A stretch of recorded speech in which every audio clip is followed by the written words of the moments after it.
Well, 8:35, Ciara Trant, former Dublin goalkeeper. Good morning to you. How are you? How's it going? Not too bad, yeah. Thanks a million for coming in. No problem. We're just chatting in the break there about summer plans and all these sort of interesting things that you get to do. You're probably acclimatising a bit more now, 2 years retired and getting used to being a civilian. Yeah, evenings free is a little bit different. Usually I'd have nobody around during the day, everyone's in work, and then I'd go to football training in the evening when everybody's free. So, you know, I'd never really see anyone, but it's a little bit different. But yeah, getting used to having some spare time in the summer. Myself and Aisling were chatting before we came on and we were like, oh, could there be a Stephen Cluxton situation here where, you know... I don't know. A few people had that conversation with me last year and I was on the fence and I was kind of like, oh, maybe I'll go back. And then he did. And I was like, well, I can't go back now. Everyone think I'm just copying him. I was thinking when I saw a lot of the girls coming back, obviously Sinead McGoldrick came back in, Yid Nicole, and there was a few of the girls that came back. So I was thinking at that point, will Ciara show her face? Yeah, mate, I don't know. I'm always him and Han. I think when they have, you know, the good days like Leinster final in Croke Park, I was like, oh God, I could definitely play. But then, you know, during the league and the training sessions in midweek, I was just like, no, I just haven't got the appetite for that anymore. You don't miss it?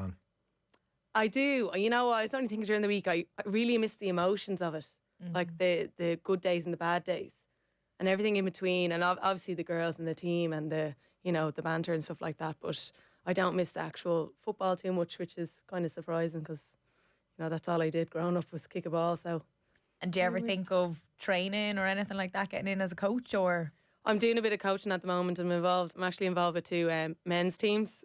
Cool. So dipping my toe in that a little bit. I wouldn't say I'm too ambitious about it, but staying in touch with the game a little bit. Oh, very good. And what side of coaching is it for you, or is it goalkeeping or? No, it's managing one team and then just running training sessions and stuff with another team. So, oh, brilliant. Yeah, keeping me busy. Yeah. Shay Given always has this thing about like why do goalkeepers always get like you know, compartmentalised as a goalkeeper coach. Yeah. I mean, I've had the best view of games for 20 years of my career. There's nobody better positioned. Very. Yeah, I had that conversation with both teams, being like, I don't want to be put in a box here, like you know, and the men's game's a little bit different and stuff like that. So the coaching side of thing in terms of being a goalkeeper, I'd be unfamiliar with. So I'm just finding my feet a little bit. And in fairness to both teams, they're like the lads, they don't really care. They don't bat an eye at me. They just come in, do a training session, let's talk football, and they're happy with that. So that's what I'm comfortable with. So yeah, that's deadly. And what age group are they?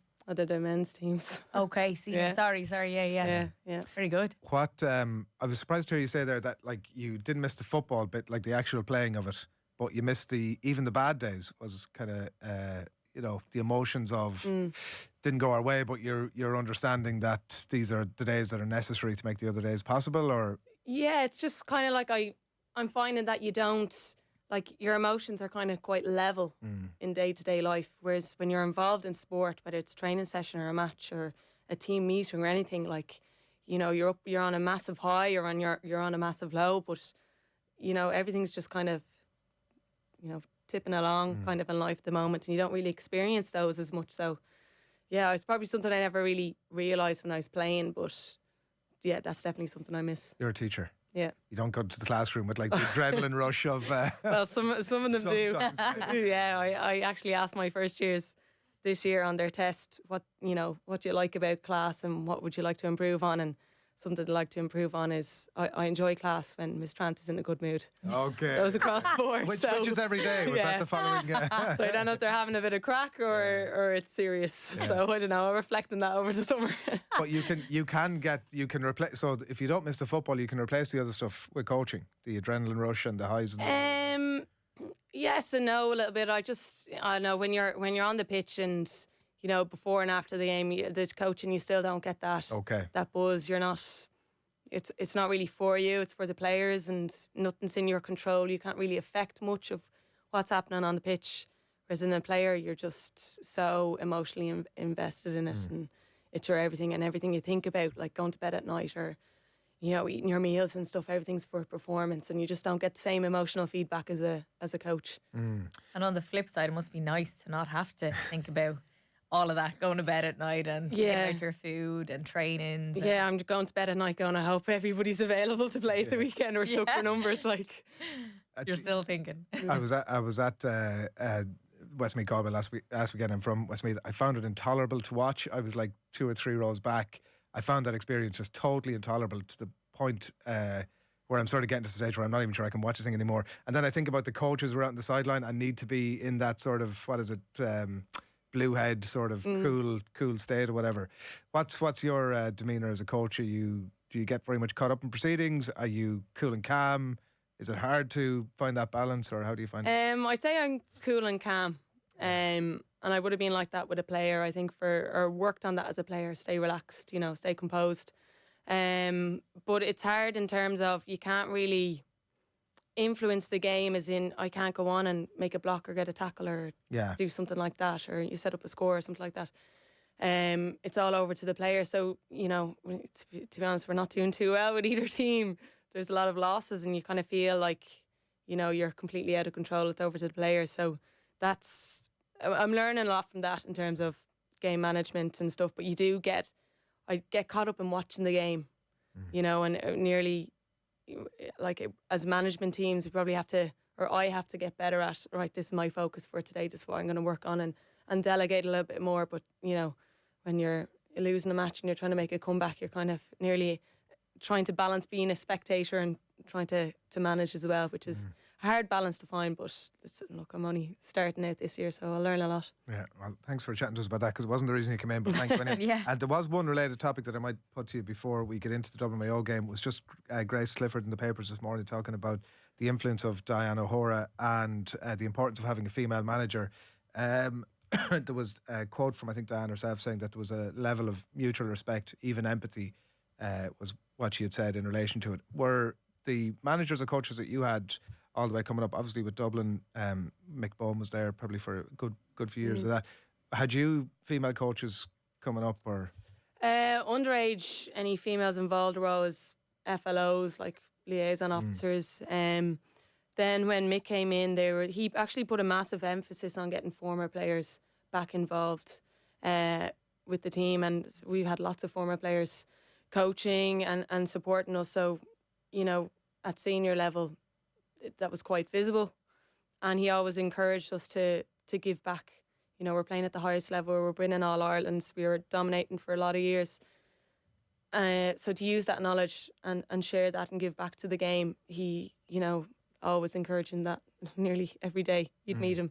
And I think it is important, but, especially, I know Grace Clifford is talking about inter-county levels, about having the right people as well. And I think there's no point having a female involved or a male involved just for the sake of numbers or for the sake of gender balance. And I would have felt that, going back to our conversation about coaching there, that I didn't want to be a girl involved with men's team just for the sake of having a girl there and visibility and doesn't this look great. And the lads would have been the same, as in, we don't care if she's a girl or not, once she's good. And that was their feedback after the first training session, like, oh God, she does know what she's talking about. She, that was a good training session. They're all good drills and stuff like that. So I'd say it doesn't matter what gender the team is. It's about having someone in that knows what they're talking about and is doing the job. And yeah, if you can relate to Diana, obviously being a former player, and her coaching CV is vast, like, so being able to rely on her experience is massive for Kildare. Whereas if it was just a female just thrown in for the sake of having a female manager, you wouldn't have the same effect. So for Kildare, they're just lucky to have someone that they can trust and they know has been there and done that sort of thing. And that's the most important thing for any job, really, having trust in someone they're able to do the job. Yeah, it's definitely about having the right person, as you said, and I think creating those opportunities, like say for you going into the role you're in now, how did that come about? Were you approached, or was it something that you wanted to do? Well, it's not something that I wanted to do. I said no to a lot of jobs and coaching roles, but the one team was my brother's team, and I know they were stuck for someone, and I kind of had it in the back of my head and had conversations with him. The last couple of years, I said I'd get involved, and then this year nobody else would do it. So I said, sure, go on. And the next day, Shane Carney, who's involved with the Dubs, and he was with the hurlers and with Cool and stuff, he rang me and said, we're looking for someone to get involved, someone with a bit of experience. And he said my name came into his head. and he asked me to do that, and I actually felt with that job with St. Plunkett's a little bit obliged to do it, that I'd no connection to the club, didn't know absolutely anybody.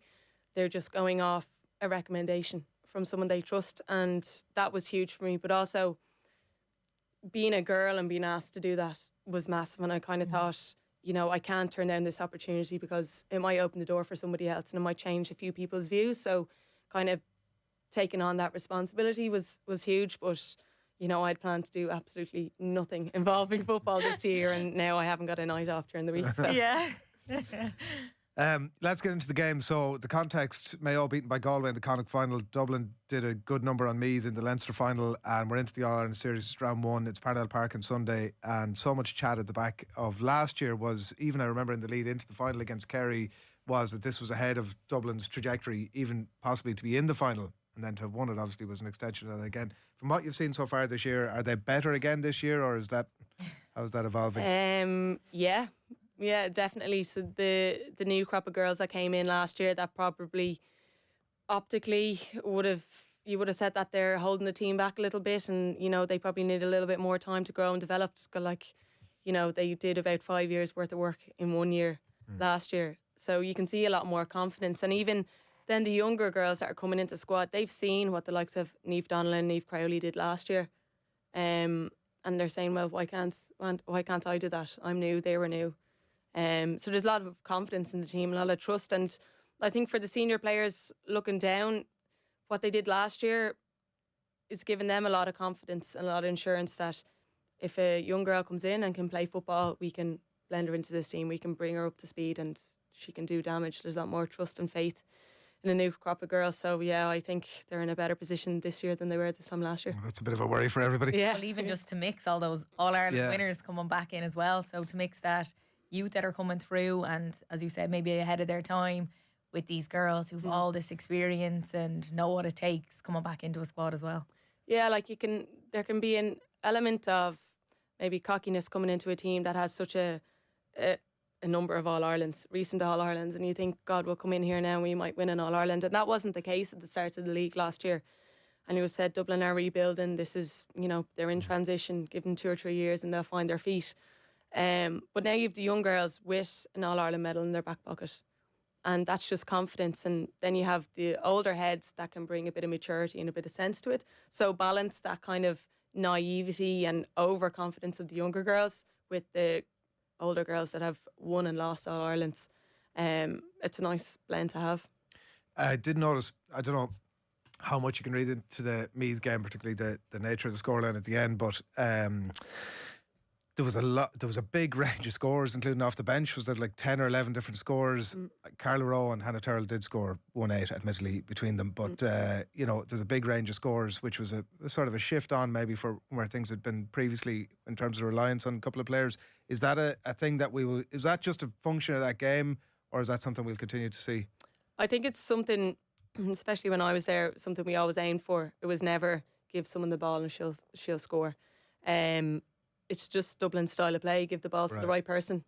And if you have time and space, put the ball over the bar and that's it. It shows the strength and depth in the Dublin panel as well. But it's just down to training and repetition of that. Like, they do it over and over again. And it probably was the Achilles heel of the team for quite a while, not being able to put the ball over the bar and creating so many opportunities and not scoring. But now they score more often than they miss. So yeah, like, how do you in Dublin's case, they're so strong because you don't have to mark one player, and if we can just keep her quiet, we should win the game. With Dublin, you need your 6 defenders opposition need their 6 defenders man marking against Dublin now, because the threats come from the half back line, full back line as well. And that comes with confidence. We've been talking about confidence all morning with Ronan O'Gara as well, and you're just saying the shift in the players when you are on a run, and you see the difference in players. Obviously, a lot of players can be confidence players, but it just oozes out of everyone. Then everyone wants to go when you're feeling good about yourself and you're taking on the shot, when sometimes you're second guessing yourself if you don't have that in you. Yeah, I would have said, particularly watching the girls against Meath in the final round of the Leinster Championship in Parnell Park, that the younger girls coming on and backing themselves, whereas I would have been like, don't even think about shooting, and then they having a go, and they back themselves more often than not, put it over the bar. So why not?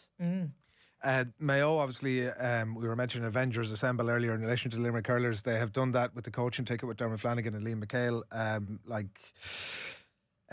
Mixed bag in the league. Not a pile to go on in Connacht apart from the final result, obviously. But it doesn't feel like Mayo are yet at that Kerry, Dublin, Galway level. They have a bit of work to go. Yeah, I think with that, with management turnover, but also they had a massive, exodus of girls over to Australia as well, and that they're still trying to find their feet and cope with that and bring the younger girls up. You have a massive age difference. I know you have it in the Dubs, but from Fiona McHale to say Fionnuala McLaughlin, who's one of their key players this year, who's new enough onto the panel, she's still quite young. I think Dublin managed that a lot better than the likes of Mayo have. But they're a team that don't lie down. I always, I was always confident playing against Mayo, but also very, very wary of them. Because, on a good day, they're very, very formidable. They just don't have enough good days in them recently to get over the line in the likes of Connacht finals or, getting to league finals. That's where they should expect themselves to be, but they just haven't just got over the line. So the potential is there for them to cause an upset in the championship, but it won't be this weekend, I don't think. No, I don't think so either. No, and the likelihood is Dublin will top that group, and Mayo and Kildare will fight it out. Yeah, you can see Mayo pulling through that, but Kildare aren't easy to play against, and they'll be targeting Mayo. They'll be looking at this game this weekend very, very closely with a massive focus just on Mayo. They have a little bit of break. Mayo have probably 2 training sessions to prepare for Kildare. So, Kildare will fancying themselves. Mayo will be looking to perform at the weekend and then carry that over into Kildare. Yeah. I know there's went looking last night to have a bit of a read around, previews, various bits and bobs. There was one piece, listen, at this, I'm not saying this is totally comprehensive, but one piece that I could find in the Irish Independent, and that was about it. There is 1 or 2 pieces this morning. We mentioned Grace Clifford there. Just doesn't feel as if there's enough coverage of it, really, for such an important phase of the championship. Yeah, I think a lot of that perhaps goes down to provincials as well. Like Dublin, their average winning score in the Leinster Championship was 22 points. Okay. Mayo and Galway, it was a straight final. There's always, similar to the men's, there's always a bit of a battle up in Ulster, and then this year down in Munster was kind of Kerry's to lose, so it's all quite one-sided in the provincial championships. I think you just need an upset to kickstart championship and get that coverage, but yeah, it's up to the girls to make it more competitive, the teams to make it more competitive and entertaining to draw that coverage. You're trying to fill pages with entertainment, things people want to read, and but it is disappointing that the only thing in the newspapers today is Grace Clifford talking about having a female coach rather than actual football. Previewing the game, yeah. Well, I was conscious that in our chat at some point we needed to move off what we were doing, but I do think you're being overly generous on the media there as well, I must say, because it's part of our role to sort of find the interesting angles and to even if it is a one-sided game. But anyway, and I must mention as well, give a bit of kudos to TG Carr, because whatever games are not going to be showed on the main channel are going to be streamed on their YouTube, as I understand it. So yeah, and they're there to view forever as well. So if you miss a game, TG Carr leave it up for you to watch later. They're fantastic. Yeah. With all the controversy going on over elsewhere, obviously. Will you look forward to watching Meath and Armagh? It would be interesting. Like Armagh have a massive point to prove in terms of, you think of Armagh football, you think of Amy Mackin, Blind Mackin. Blind missed the league. Amy's now out with her ACL. So 3 ACLs in one household. Yeah. Crazy. Yeah. That's, at least you've company for a reason. Yeah. They actually do have funny pictures up of them lying on the couch. And, But they have a massive point to prove. And they're playing off a lot of confidence as well. Their performances in the league were massive, and Greg has done a great job with them. So they're going out to prove they're not just a Mackin team. Which they aren't. Played against them lots of times, and it's always a dogfight against them. And then Meads, they've created this massive legacy for themselves recently and haven't lived up to it this season. And even last season should have been very disappointed in themselves. And they need to show that, it wasn't a once off. It wasn't, twice off. Kind of thing. They have a legacy to kind of live up to there. So an interesting battle, and for both teams, what a tasty way to start off the championship as well. They'll be buzzing for this weekend. Big time. Chat to you a bit more over the summer. Yep, perfect. Thanks a million.